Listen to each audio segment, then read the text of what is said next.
வணக்கம் மக்களே.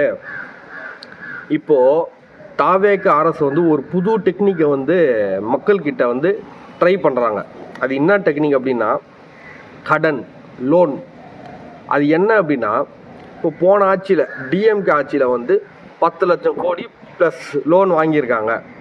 அதை வந்து எங்களால் அதை வச்சுன்னு அதை நாட்டு மக்களுக்கு எங்களால் நல்லது பண்ண முடியலை அப்படின்னு சொல்லிட்டு ஒரு ட்ராமா ஒன்றத்தை க்ரியேட் பண்ணுறாங்க. நான் என்ன கேட்குறேன் அப்படின்னா, டிஎம்கே ஆட்சியிலையும் தான் கடன் இருந்தது, ஓகேவா? கடன் இருந்தது. பட் அதை வந்து அவங்க வந்து தமிழ்நாட்டு மக்கள் மேலே திணிக்கலை. அதாவது இப்போ வந்து எப்படின்னா, அந்த கடனை வந்து அவங்க பொறுப்பாக தான் வச்சுக்கினாங்க. அவங்க அதை மெயின்டைன் பண்ணி தான் எல்லாத்தையும் பண்ணாங்க. பட் இவங்க அதை என்ன பண்ணுறாங்க அப்படின்னா, கடன் வந்து ஒவ்வொரு மக்கள் தலையிலையும் இவ்வளோ கடன் இருக்குது அப்படின்னு சொல்லிட்டு இவங்க வந்து மக்கள் மண்டையில் திணிக்கிறாங்க அந்த கடனை. பட் டிஎம்கே ஆளுங்க அந்த மாதிரி பண்ணல. அவங்க வந்து ஒட்டுமொத்தமாக அவங்களே மெயின்டைன் பண்ணிக்கின்னு மக்களுக்கும் என்னென்ன தேவையோ ஓரளவுக்கு பண்ணாங்க. ரொம்ப அப்படி கிராண்டாக பண்ணலனாலும் ஓரளவுக்கு பண்ணாங்க, ஓகேவா? அதனால் நான் என்ன சொல்கிறேன்னா, நீங்கள் ஏன் இந்த கடன்ற ஒரு ரீசனை வச்சு எல்லா வாக்குறுதியும் தட்டி கேட்க பார்க்குறீங்க? அதாவது நிறைவேற்றாமல் தட்டி கேட்க பார்க்குறீங்கன்னு நான் கேட்குறேன். இது வந்து முக்கியமான ஒரு ரீசனாக இப்போ ரீசெண்ட் டைம்ஸில் நான் பார்க்குறேன். டிவிக்கு ஆளுங்கெல்லாம் சொல்கிறானுங்க, ரீசனே இதுதான். நீங்கள் மட்டும் அவ்வளோ கடன் வாங்கிக்கிறீங்களே, நாங்கள் எப்படிங்க அதை மெயின்டைன் பண்ணுறது? கல்லால் காசே இல்லைங்க, எப்படிங்க நிறைவேற்றுறது திட்டத்தை சொல்லிட்டு இது ஒரு ரீசன், முக்கியமான ரீசனாக முன் வைக்கிறாங்க. ஸோ அது எதுக்குன்னு பார்த்தீங்கன்னா டைவர்ஷன், மக்களை டைவர்ட் பண்ணோம். இப்போ இதெல்லாத்தையும் கேட்டுட்டு ஒரு சில லூசுங்களாம் என்ன பேசுது அப்படின்னா, அப்பா தாவேக்காப்பா டிஎம்கே அவ்வளோ கடன் வாங்கிக்கிறாங்கப்பா, எப்படிப்பா நிறைவேற்றுவாங்க தாவேக்கா? அப்பா கொஞ்சோட மனசாச்சே இல்லையாப்பா? அப்படியே எப்படி தான் எமோஷன் பொங்குது. அப்படியே அவங்க கடன் வாங்கினவங்க சொல்லிட்டாங்களாம், அதுக்கு வந்து எல்லாம் பொங்குறானுங்க. அது இல்லைடா விஷயம். டிஎம்கே கடன் வாங்கி வச்சுருந்தா கூட ஏதோ பண்ணிட்டானுங்கடா ஓரளவுக்கு ஏழை மக்களுக்கு. பட் இவங்க வந்து கடன் வாங்கலைன்னு சொல்கிறாங்களே தவிர இந்த 3 மாதத்தில் 20,000 கோடி வாங்கியிருக்காங்க தெரியுமா? 3 மாதத்தில் 20,000 கோடி வாங்கியிருக்காங்க. அப்போ அதுவும் கடன் தானே. அவங்களாச்சும் கடன் வாங்கி பண்ணிட்டானுங்க, ஏதோ ஓரளவுக்காச்சும் பண்ணிட்டானுங்க. இவனுங்க 20,000 கோடி வாங்கி இதுக்கு ஒன்றுமே பண்ணலையே, அதை நீங்கள் கேட்க மாட்டீங்களா? இது வரைக்கும் சுத்தமாக ஒன்றுமே நடக்கலை, எந்த ஒரு நலத்திட்டமுமே தமிழ்நாட்டு மக்களுக்கு கிடைக்கல. இப்போ இதெல்லாம் நீங்கள் கேட்க மாட்டீங்களா? இது கடன் இல்லையா? 3 மாதத்துலேயே 20,000 கோடி வந்துக்குது. அப்போ இன்னும் போக எவ்வளோ ஏறும் நீங்களே முடிவு பண்ணிக்கோங்க. அவங்களாச்சும் எதாவது சொல்கிறேன், ஏஐகளுக்கு ஏதோ ஓரளவுக்காச்சும் பண்ணானுங்க டிஎம்கே. இவங்க வந்து சுத்தம் இதில் வேறு அந்த கடன், அந்த 10 லட்சம் கோடி அதிலேயே சுற்றி நிற்கிறாங்களே. மக்களுக்கு எதுவுமே பண்ணாமல் அந்த கடன் இது சொல்லிட்டு அதிலே சுற்றி நிற்கிறாங்க.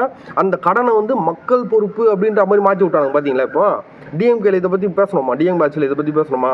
இந்த மாதிரி கடன் இருக்குது, மக்கள் தலையில் இவ்வளோ கடன் இருக்குது, யாருன்னா பேசுகிறாங்களா? யாருமே பேசலை.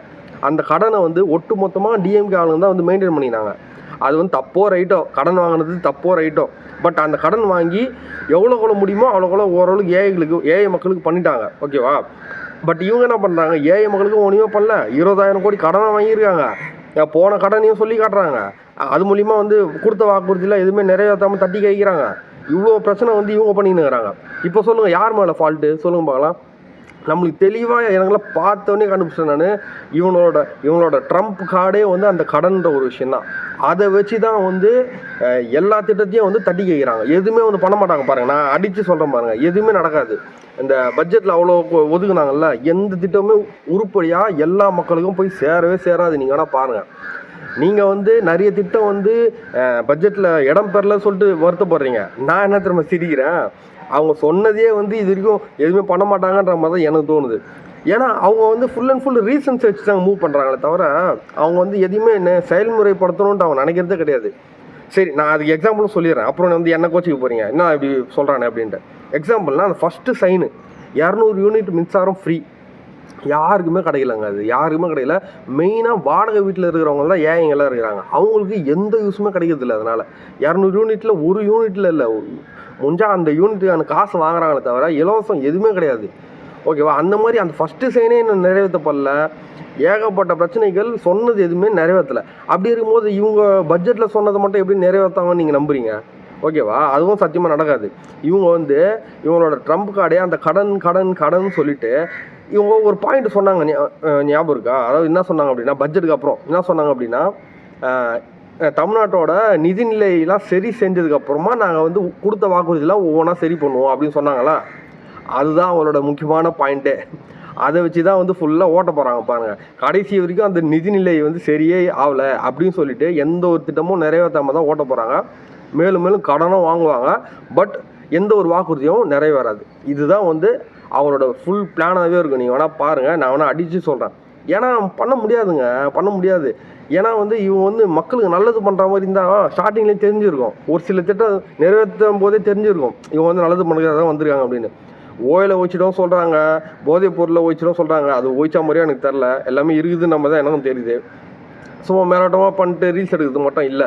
ஒட்டு மொத்தமாக ஆகிக்கணும். இல்லை ஒரு திட்டத்தை நிறைவேற்றினா ஒட்டு மொத்தமாக நிறைவேற்றணும். சும்மா ஒருத்தர் 2 பேர் மட்டும் நிறைவேற்றதெல்லாம் திட்டமே கிடையாது.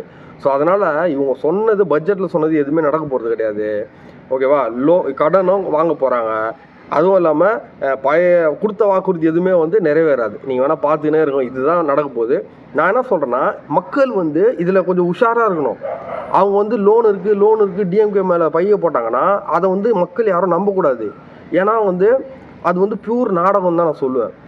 அதாவது வாக்குறுதியிலேருந்து செய்ய முடியாமல் இருக்கிறத சமாளிக்க தெரியாமல் டிஎம்கே அந்த லோன் மேலே பைய போட்டு எப்படி வந்து எஸ்கேப் ஆகுறதுன்றது தான் அவங்களோட மெயின் கான்செப்ட்டு. ஸோ நீங்கள் வந்து அந்த லோனை ஏன் நீங்கள் தலையில் எடுத்துக்கிறீங்க? இது மக்களோட லோனே கிடையாது. இது வந்து கவர்மெண்ட்டோட லோனு. ஓகேவா? டிஎம்கே அப்படி தான் மெயின்டைன் பண்ணியிருந்தாங்க.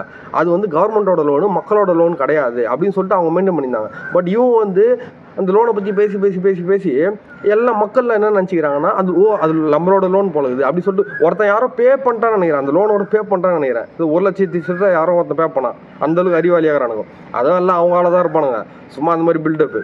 ஸோ அதனால் அந்த லோனை வந்து மக்கள் தலையில் கட்டி இதனால தான் வந்து எங்களால் எதுவுமே செய்ய முடியல அப்படின்னு சொல்லிட்டு ஒரு சீனை தான் க்ரியேட் பண்ணாங்களே தவிர அந்த லோனில் ஒரு மேட்டரே கிடையாது. டிஎம்கேவாக இருந்தால் வச்சுக்கோங்களேன், அந்த லோன் பாட்டுன்னு அவங்க சைடில் பண்ணினே இருந்திருப்பாங்க. மக்களுக்கு என்னென்ன தேவையோ அது ஓரளவுக்கு பண்ணிட்டு தான் இருந்திருப்பாங்க. அந்தளவுக்கு ரொம்ப மோசமாலாம் சொல்ல முடியாது. ஓகேவா? அதனால் நீங்கள் லோனுன்றத ஒரு ஆயுதத்தை கையில் எடுக்காதீங்க நான் சொல்லிக்கிறேன். அது வந்து மிகப்பெரிய தவறான ஒரு விஷயம். மக்களை தயவு செஞ்சு பிரெயின் வாஷ் பண்ணாதீங்க. மக்கள் முக்கியமாக ஏஐ மக்களுக்காக தான் நான் பேசுகிறேன். பணக்காரங்களை விட்டுருங்க. ஏஐ மக்களை கஷ்டப்படுத்தாதீங்க. முடிஞ்ச அளவுக்கு அவங்களுக்கான நலத்திட்டங்களை கொடுத்த வாக்குறுதியெல்லாம் நிறைவேற்றுருங்க. நீங்கள் லோன் வாங்கினாலும் பரவாயில்ல, நிறைவேற்றுருங்க. லோனை வச்சு தப்பிக்க பார்க்காதீங்க. அவ்வளோதான் நான் சொல்லுவேன். நன்றி.